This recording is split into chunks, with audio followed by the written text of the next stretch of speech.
મોરબી તાલુકાના વીરપીડા ગામે 2 દિવસ પહેલા જે કુવાડમાં વિચિત્ર ઘટના જોવા મળી હતી, આજે ફરી એક વખત તારીખ 5ના રોજ આ ઘટના જે છે એ લાઈવ અમે બતાવી રહ્યા છીએ। અત્યારે તમે જોઈ શકો છો કે આ એ જ કૂવો છે જેમાં 2 દિવસ પહેલા આ પ્રકારે પાણી હલતું જોવા મળ્યું હતું। ત્યારે ગઈકાલે પણ અમે આવ્યા હતા, ત્યારે આ પાણીમાં કોઈ પણ હરકત જોવા મળતી નહોતી।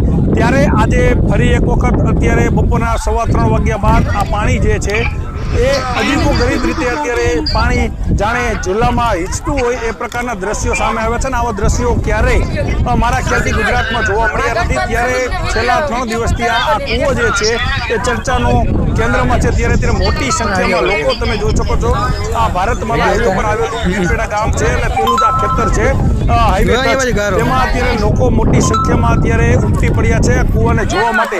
ત્યારે આપણી સાથે આ ઘટનાનો સૌથી પહેલો જેને વિડીયો બનાવ્યો હતો એ વ્યક્તિ એટલે કે જીતુભાઈ સાદરી આપણી સાથે જોડે